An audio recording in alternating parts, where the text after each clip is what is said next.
How many of you have actually been in a tornado? Now, I don't mean like Dorothy and Oz.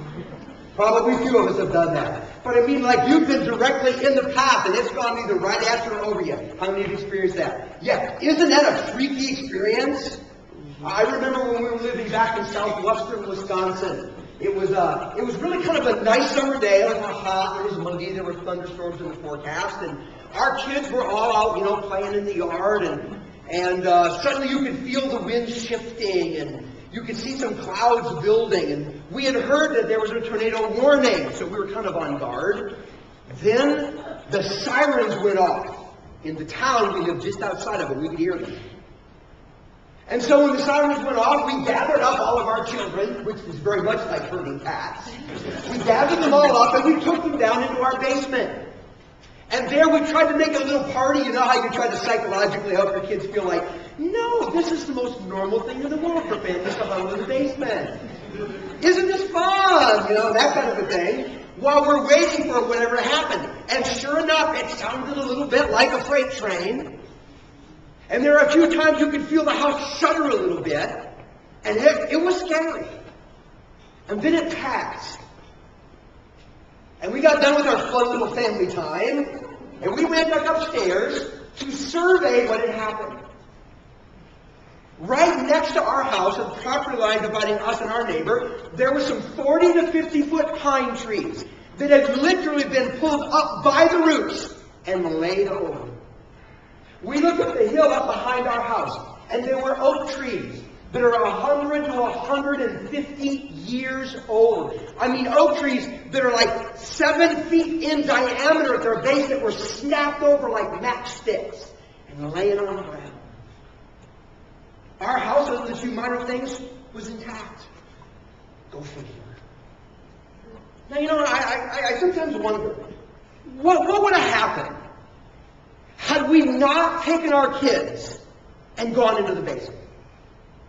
I don't know, but what would have happened? Knowing some of my kids, they would have thought, there was some great light show that God is putting on out here. They would have run right toward a tornado. They could have got sucked up and taken who knows where. We have no idea what kind of damage, what could have been done, whose lives could have been lost. And consequently, now looking back over the years, what joy we would have missed. What experiences would have been foregone? What sorrow would have been added had we not seen the danger coming and taken simple steps to safeguard ourselves? Now, I'm going to be honest with you. Sandy and I are not members of Mensa. The Genius Club. Neither one of us graduated as the valedictorian of our college class. We're pretty much average parents. But even we knew, when you see danger coming, do something to protect yourself. Right? Is that a newsflash to anybody? Like, I didn't know that. No, we all get that. We all do that. You all would have done the same thing that we did in that particular situation, because we're good at seeing danger and taking steps to protect ourselves when it comes to physical things. And when it comes to other things, we can be really, really bad. Like when it comes to spiritual danger. If I keep walking on this road, something bad could really happen. I can see it. And yet we keep right on walking.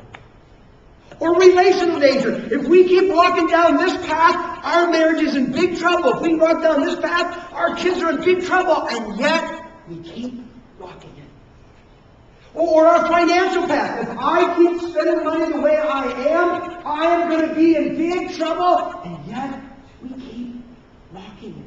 Why is it that what is so easy and obvious that we do without thinking and naturally in the physical realm, we can fail to do in the realms of life that are far more important?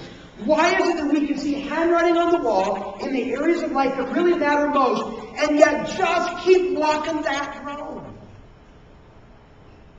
Why do we do that?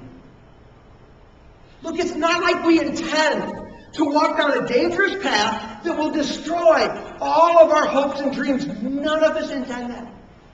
What we intend is to have a marriage that is happy and lasts lifetime. What we intend is that we raise good kids of character who know, love, and serve God, who are envisioned to find their strengths and make a difference in the world. What we intend is to be financially stable and secure as we get older. What we intend is that we have the kind of career that is fulfilling and beneficial and that we can enjoy. What we intend is to be spiritual people with a heart for God and others who do good in this world. What we intend is to be intellectually astute people who are aware and can think through circumstance. We all intend that. We all want that. But we can walk a path that won't lead us there. A path that says danger in all of these areas, and yet we keep right on going. Why do we do that? We could give a name for it. It's like the great disconnect. I would define the great disconnect like this. It's really taking a path in life that clearly cannot take me where I want to go. And the funny thing is, we can be on that path and know it, and we keep walking it.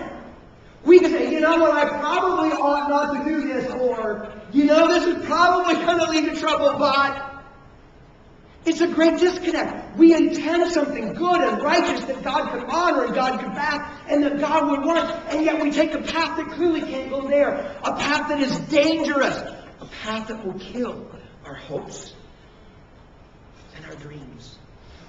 It's a great disconnect. Great disconnect. Solomon was the wisest man who ever lived. And he actually wrote a couple of books. When you read them, you will probably come to the same conclusion many other people did. Man, that guy was the smartest guy who ever lived. And this smartest guy who ever lived told a story tucked away in the book of Proverbs that highlights the great disconnect. It highlights the human propensity for taking paths that cannot lead to where we really want to go. This particular story is found in Proverbs chapter 7. And he begins it this way. He says, and we don't know, was this a true story? Was it a parable that really happened? Did he kind of make up a story to illustrate a point? We don't know, but here's what it says.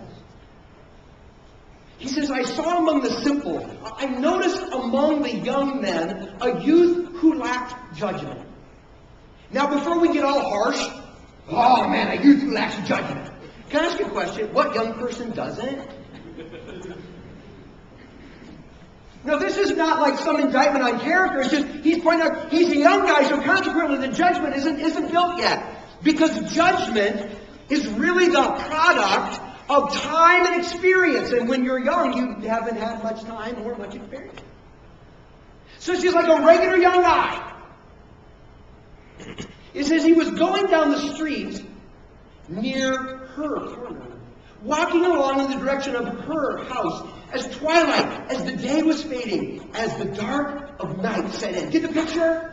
Here's a young guy, just a normal guy. He's a good guy. He's got normal plans for his life, normal dreams, normal ambitions.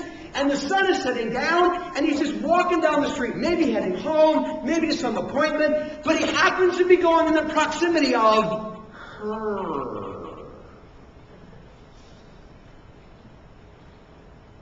Then out came a woman to meet him,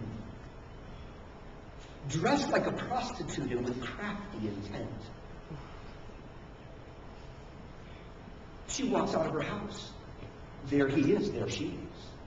She's dressed seductively. Her intentions are not known. She took hold of him and kissed him. And with a brazen face said, you get this? There she is, all seductive. He's walking. You know, he's walking by. This really hot girl comes out in seductive clothing. He probably glanced her way.